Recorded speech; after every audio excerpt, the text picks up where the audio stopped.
சற்றுமுன் வெளியான மிக முக்கியமான தகவல். ரேஷன் கார்டு இருக்கும் குடும்பங்களுக்கு இதுதான் ரூல்ஸ். அடுத்த மாசம் கரெக்டா பொருள் வரணுமா, இதை பண்ணுங்க. அது என்னென்ன என்பதை இங்கே பார்ப்போம். அதை பார்க்கறதுக்கு முன்னாடி நீங்க நம்ம சேனலை சப்ஸ்கிரைப் பண்ணாமல் இருந்தீங்கன்னா மறக்காம லைக் பண்ணிக்கோங்க, சப்ஸ்கிரைப் பண்ணிக்கோங்க, உங்க ஃப்ரெண்ட்ஸ் அண்ட் ஃபேமிலிக்கு தெரியப்பட்டும் ஷேர் பண்ணிக்கோங்க. வீடியோவை ஸ்கிப் பண்ணாம முழுமையா பாருங்க. அதாவது தமிழ்நாடு அரசு பொது விநியோக திட்டத்தை மேலும் வெளிப்படையானதாகவும் முறைகேடுகள் அற்றதாகவும் மாற்ற பல்வேறு புதிய கட்டுப்பாடுகளை கொண்டு வந்துள்ளது. இதில் ரேஷன் கார்டு வைத்திருப்பவர்களுக்கு இகேஒய்சி மற்றும் பயோமெட்ரிக் சரிபார்ப்பு கட்டாயமாக்கப்பட்டுள்ளது. இது ஒட்டுமொத்த குடும்ப உறுப்பினர்களுக்கும் பொருந்தும். அதே சமயம் ஸ்மார்ட் கார்டில் உள்ள பார்கோட் மூலம் மட்டுமே பொருட்கள் விநியோகிக்கப்பட்டு வந்தது. இதனால் கார்டுதாரர் இல்லாவிட்டாலும் மற்றவர்கள் அந்த கார்டை பயன்படுத்தி பொருட்களை பெற்று செல்லும் நிலை இருந்தது. இதில் பல்வேறு முறைகேடுகள் நடப்பதாக அரசுக்கு புகார்கள் வந்தது.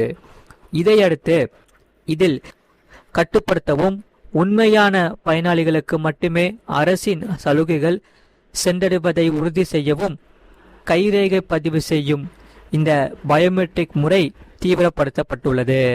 இதனால் ரேஷன் கார்டில் பெயர் உள்ள ஒவ்வொரு உறுப்பினரும் தங்களின் ஆதார் எண்ணை ரேஷன் கார்டுடன் இணைத்து பயோமெட்ரிக் மூலம் இகேஒய்சி பதிவை முடிக்க வேண்டும். உரிய காலத்திற்குள் பயோமெட்ரிக் மூலம் அடையாளத்தை உறுதி செய்யாதவர்களின் பெயர்கள் ரேஷன் கார்டிலிருந்து நீக்கப்பட வாய்ப்புள்ளதாக கூறப்படுகிறது. இது பொதுமக்களிடையே சற்று பரபரப்பை ஏற்படுத்தி உள்ளது. மறக்காம வீடியோக்கு ஒரு லைக் பண்ணிட்டு பாருங்க. அதாவது ஏனென்றால் வெளியூர்களில் வேலை பார்க்கும் இளைஞர்கள் மற்றும் மாணவர்கள் தங்கள் அடையாளத்தை உறுதி செய்வதில் சிரமப்படுவதாக தெரிகிறது. மேலும் ரேஷன் கடைகளுக்கு நேரில் வர இயலாத முதியவர்கள், நோயாளிகள் மற்றும் மாற்றுத்திறனாளிகளுக்கு அரசு ஒரு குறிப்பிட்ட படிவத்தை வழங்குகிறது. இதை பூர்த்தி செய்து சமர்ப்பிப்பதன் மூலம் அவர்கள் சார்பாக வேறொருவர் ரேஷன் பொருட்களை பெற்றுக்கொள்ள அனுமதிக்கப்படுகின்றன. இதில் புதிய விதிமுறைகளின்படி நியாய விலை கடைகளுக்கு செல்லும் போது கார்டு வைத்திருப்பவர்கள் அல்லது குடும்பத்தில் உள்ள ஏதேனும் ஒரு உறுப்பினர் நேரில் சென்று தங்களின் விரல் ரேகையை பதிவு செய்து பொருட்களை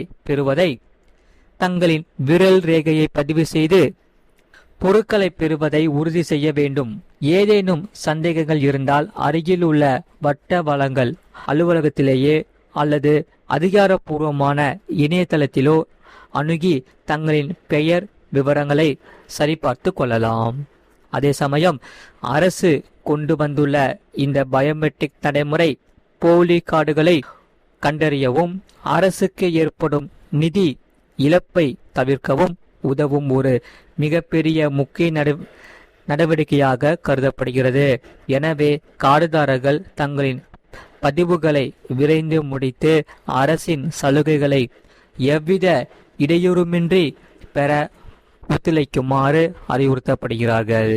இப்போது ரேஷன் கார்டு பயோமெட்ரிக் அப்டேட் செய்யும் முறைகளை விரிவாக கீழே காணலாம். மறக்காம வீடியோக்கு ஒரு லைக் பண்ணிட்டு சேனலை சப்ஸ்கிரைப் பண்ணிட்டு பாருங்க. இந்த நடைமுறை மிகவும் எளிதானது, ஆனால் இதற்கு நீங்கள் நேரில் செல்வது கட்டாயமாகும். அருகில் உள்ள நியாய விலை கடைகளுக்கு சென்று இதை செய்து கொள்ளலாம்.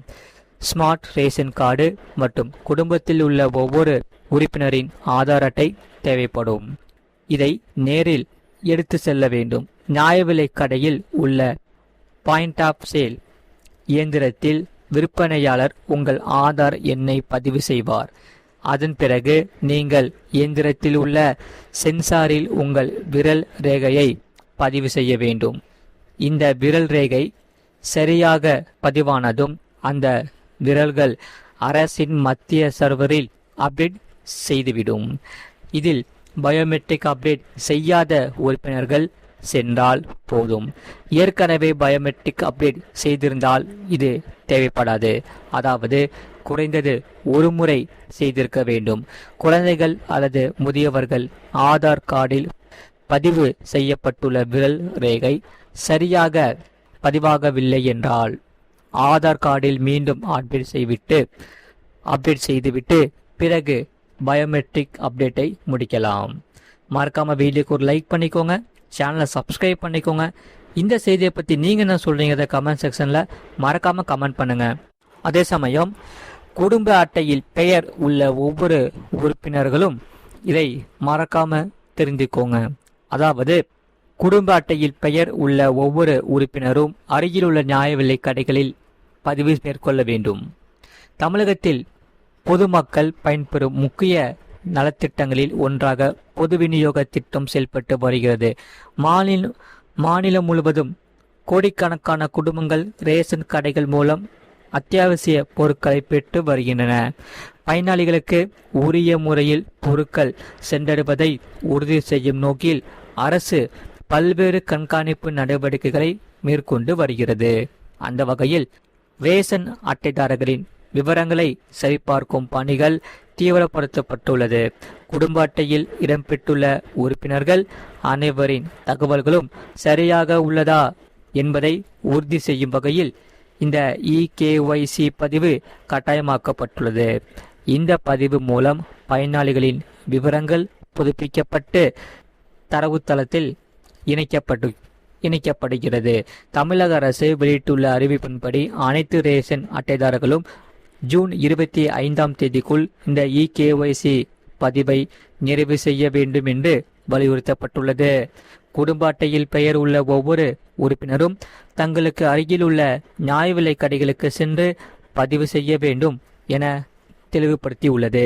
மேலும் குடும்ப அட்டையில் இடம்பெற்றுள்ள உறுப்பினர்களின் பெயர்களை உறுதிப்படுத்தும் வகையில் பயோமெட்ரிக் கைவிரல் ரேகை பதிவு மேற்கொள்ளப்பட்டு வருகிறது. இதற்காக ஒவ்வொரு உறுப்பினரும் நேரில் சென்று தங்களது விரல் ரேகையை பதிவு செய்ய வேண்டும்.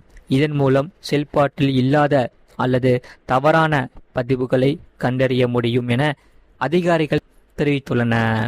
ஜூன் 25ஆம் தேதிக்குள் இந்த EKYC மற்றும் பயோமெட்ரிக் பதிவை நிறைவு செய்யாத குடும்ப அட்டைகள் குறித்து மறு ஆய்வு மேற்கொள்ளப்பட வாய்ப்புள்ளதாகவும் கூறப்படுகிறது. எனவே குடும்ப அட்டையில் பெயர் உள்ள அனைவரும் காலதாமதம் செய்யாமல் அருகில் உள்ள நியாய விலைக் கடைகளில் பதிவு செய்து தங்களது விவரங்களை உறுதி செய்து கொள்ள வேண்டும் என்று அரசு அறிவுறுத்தி உள்ளது. மறக்காம வீடியோக்கு ஒரு லைக் பண்ணிக்கோங்க, சேனலை சப்ஸ்கிரைப் பண்ணிக்கோங்க, பக்கத்தில் பெல் பட்டனையும் கிளிக் பண்ணி வச்சுக்கோங்க. அப்போ தான் நம்ம போகிற வீடியோஸ் எல்லாமே உங்களுக்கு ரெகுலராக காமிக்கும். அதே சமயம் இந்த செய்தியை பற்றி நீங்கள் என்ன சொல்கிறீங்கிறத கமெண்ட் செக்ஷனில் மறக்காமல் கமெண்ட் பண்ணிக்கோங்க. நிறைய பேர் பார்க்குறீங்க, ஆனால் சப்ஸ்கிரைப் பண்ண மாட்டேங்கிறீங்க, வீடியோக்கு லைக் கூட பண்ண மாட்டேங்கிறீங்க. நீங்கள் மறக்காமல் லைக் பண்ணி சப்ஸ்கிரைப் பண்ணாதான், நமக்கு சப்போர்ட் பண்ணாதான் நம்ம டெய்லியும் புதிய புதிய வீடியோஸ் நம்ம சேனலில் போட்டுக்கிட்டே இருப்போம். அதனால நீங்கள் மறக்காமல் வீடியோக்கு ஒரு லைக் பண்ணிவிட்டு சேனலை சப்ஸ்கிரைப் பண்ணிவிட்டு உங்கள் ஃப்ரெண்ட்ஸ் அண்ட் ஃபேமிலிக்கு தெரியப்படுத்தவும் இந்த வீடியோவை கண்டிப்பாக ஷேர் பண்ணிக்கோங்க. அவங்களும் இந்த வீடியோ பார்த்து பயன்பெற்று கொள்ளட்டும். இவ்வளோ நேரம் இந்த வீடியோவை முழுமையாக பார்த்ததுக்கு மிக்க நன்றி.